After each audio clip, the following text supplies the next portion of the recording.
RCR, la red que comunica y une al Perú. El Sindicato Unitario de Trabajadores de la Educación Peruana, SUTEP, está iniciando hoy una paralización de 24 horas, ¿no?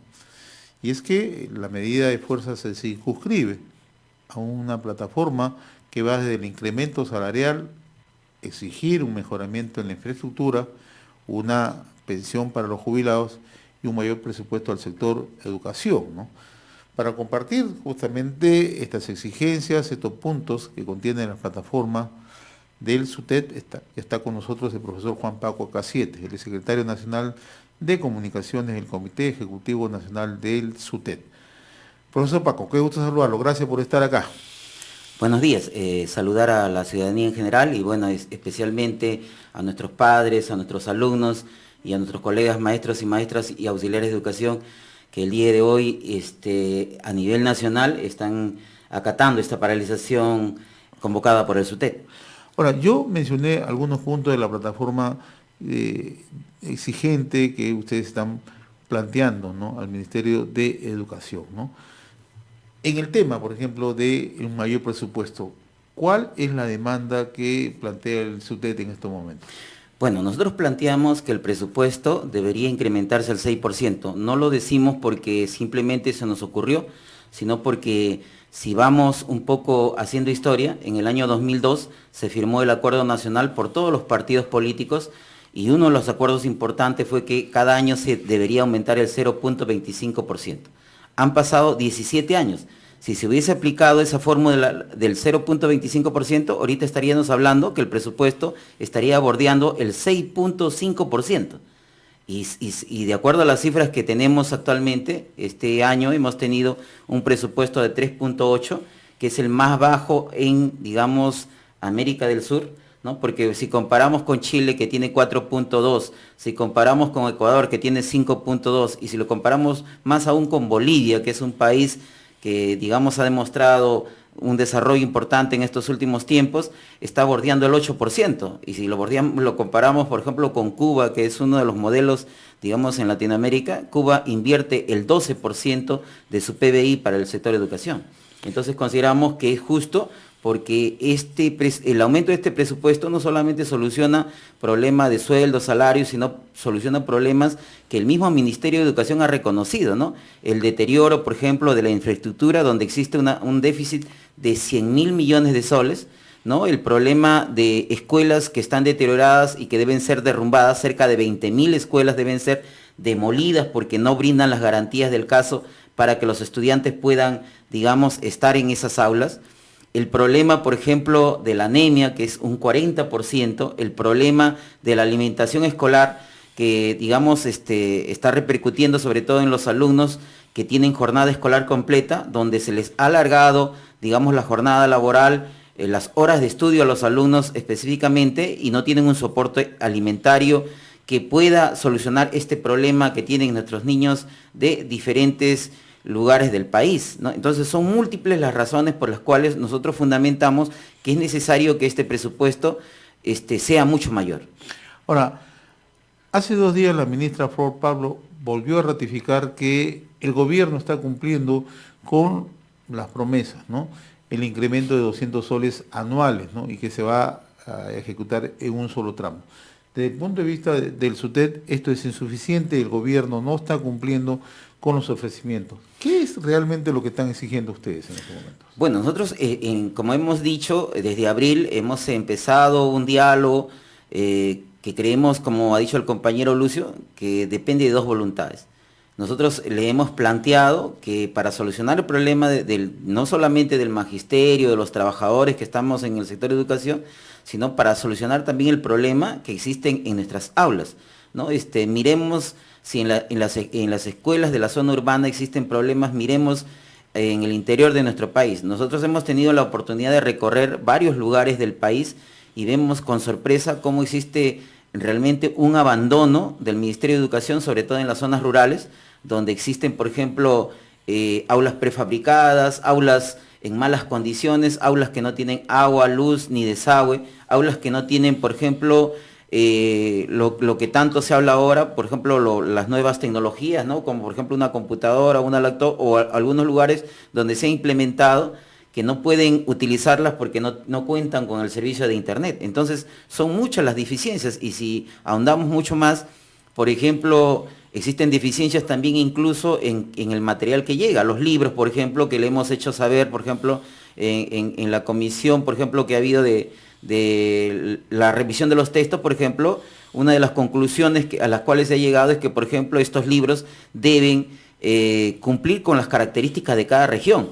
El Ministerio de Educación, por ejemplo, elabora un texto y ese texto se reparte a nivel nacional. Y muchas de esas lecturas, muchos de esos textos que tienen estos libros no responden a las características de cada región. Y eso nosotros, por ejemplo, lo reclamamos, insistimos que debe solucionarse justamente con el presupuesto. Pero la ministra, como siempre, ¿no? Y como todo gobierno, manifiestan que no es posible por el problema de la caja fiscal. Nosotros manifestamos que sí es posible. Hay programas, por ejemplo, que se vienen implementando y que vienen ocasionando un gasto considerable y que consideramos, por ejemplo, que esos programas deben desaparecer y ese dinero debe reutilizarse, digamos, para otras cosas que son importantes en el sector de educación. Ahora, ¿ustedes en las últimas horas han logrado reunirse con la ministra Flor Pablo? No, la ministra ofreció justamente reunirse con nosotros. Nosotros hemos dicho que nosotros estamos llanos a dialogar, pero con cuestiones concretas, ¿no? La ministra, por ejemplo, durante estos días ha hecho algunos anuncios.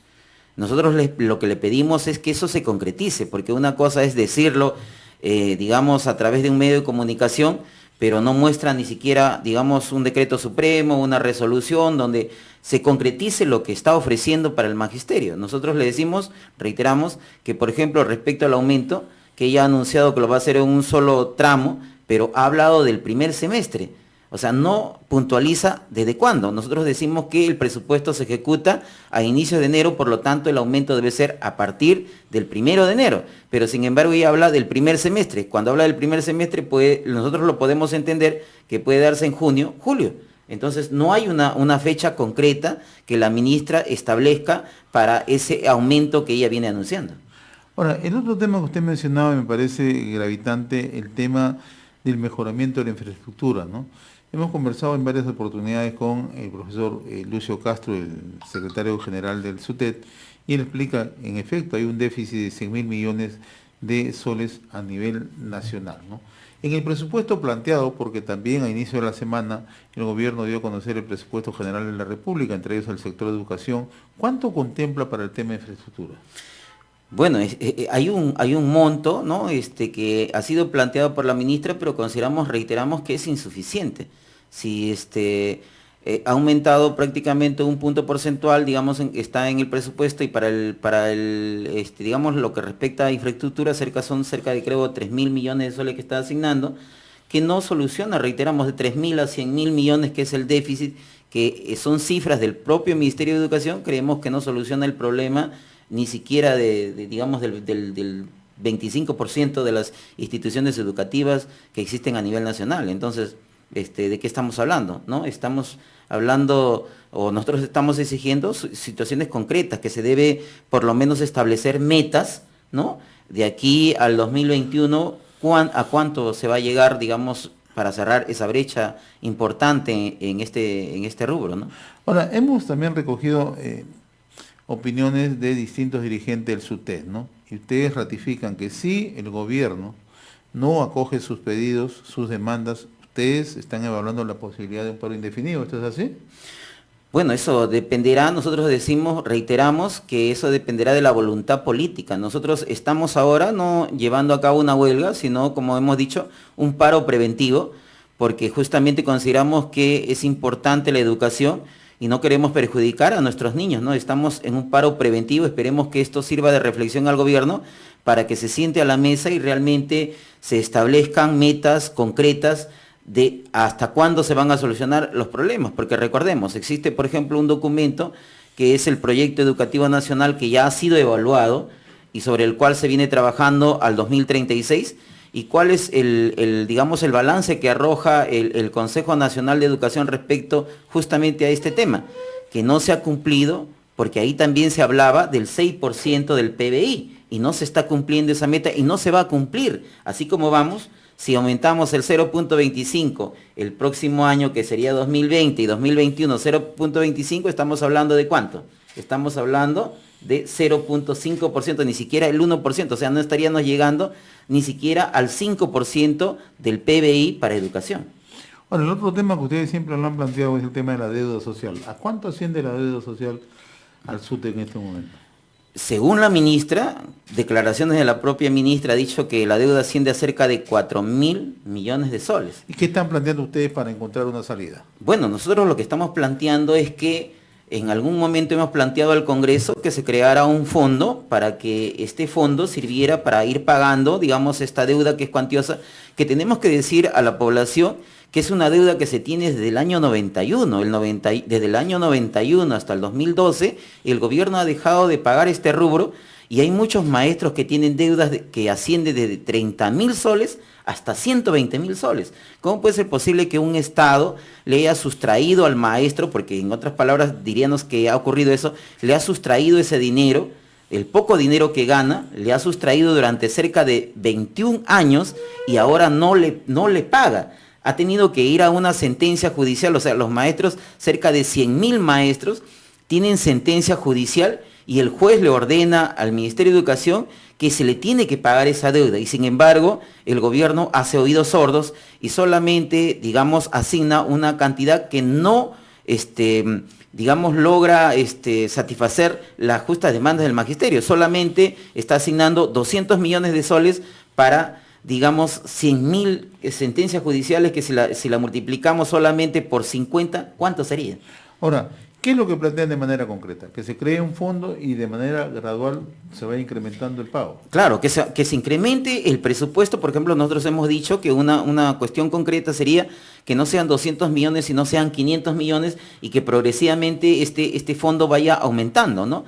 Por ejemplo, hay un presupuesto que no se gasta. Incluso temprano yo he escuchado al primer ministro el día de ayer una declaración que hacía respecto al gasto que realizan los ministerios. O sea, el gasto que realiza cada ministerio no llega al 100%, o sea, no se gasta todo el dinero que se asigna a cada ministerio. Entonces, ¿por qué en todo caso, incluso alguna vez hemos planteado, por qué no es ese saldo que no se ejecuta? Porque eso no se va creando un fondo para que justamente se vaya pagando esta deuda social que es cuantiosa, ¿no? Bien, ¿cómo están organizando la paralización para hoy? Bueno, el día de hoy estamos ya iniciando, ¿no? Hemos tenido varias reuniones, vamos a tener una marcha importante hacia el Ministerio de Educación, tenemos una cita acá en Lima, concertada. ¿Y a nivel del interior del país? Bueno, a nivel del interior del país, en diversas regiones, los maestros se van a dirigir a diversos lugares, a los gobiernos regionales, porque lo que también tenemos que decir es que el sindicato no solamente, digamos, está exigiendo al gobierno nacional que se pague la deuda social o que se resuelvan algunos problemas innatos de cada región, sino también estamos exigiendo a los gobiernos regionales justamente que solucionen esos problemas. Hace poco, el mes pasado, a fines de mes, por ejemplo, estuvimos en Cajamarca en una paralización importante, donde el gobierno, por ejemplo, ha firmado compromisos con el sindicato de Cajamarca para resolver, por ejemplo, con saldos presupuestales el problema de la deuda social. También resolver el problema de racionalización, que es un problema grave que existe también en educación, y otros problemas importantes propios de la región. Igualmente en Loreto se realizó un paro importante y el gobierno igual ha accedido a pagar con saldos presupuestales. Lo mismo venimos haciendo en diferentes, digamos, regiones, y por lo tanto consideramos que el día de hoy muchas regiones, los sindicatos regionales se van a dirigir a los gobiernos regionales o a las direcciones regionales justamente para que en todo caso sean la voz, digamos, de cada región para expresar nuestro malestar respecto a lo que viene ocurriendo en el sector de educación. ¿Cuántos agremiados tiene el SUTE a nivel nacional, profesor Juan Paco? Miren, nosotros justamente estamos en esa situación de acuerdo a lo que nosotros tenemos actualmente empadronados, porque nos están pidiendo pues que demostremos que somos el sindicato mayoritario. Estamos hablando de más de 120.000 afiliados, lo que nos da acceso a decir que somos el sindicato mayoritario, y estamos procesando incluso una cantidad que venimos recibiendo cada vez que hacemos un evento. Digamos, aquí en el sindicato estamos recogiendo firmas de nuevos, digamos, maestros que se están empadronando, ¿no? Y que seguramente podemos decir de aquí a un tiempo que esa cifra ha aumentado. O sea, estamos demostrando en la práctica que no solamente tenemos la legalidad, sino también tenemos, como decía, el respaldo de los maestros a nivel nacional. Profesor Juan Paco K7, secretario nacional de comunicaciones del Comité Ejecutivo Nacional del SUTEP, yo le agradezco la amabilidad de haber compartido esta invitación. Sé que ustedes se están organizando para esta paralización de 24 horas a nivel nacional. Muchas gracias. Gracias a usted y le invocamos a los maestros el día de hoy a marchar juntos hacia el Ministerio de Educación para exigir nuestras justas demandas y sobre todo decirle a los padres de familia que nosotros estamos preocupados no solamente por nosotros sino por la educación justamente de nuestros niños, porque también los maestros tenemos a nuestros hijos en la escuela y queremos que esta educación sea de calidad. Estaba con nosotros el profesor Juan Paco K7, secretario nacional de comunicaciones del Comité Ejecutivo Nacional del Sindicato Unitario de Trabajadores de la Educación Peruana, SUTEP. RCR, la red que comunica y une al Perú.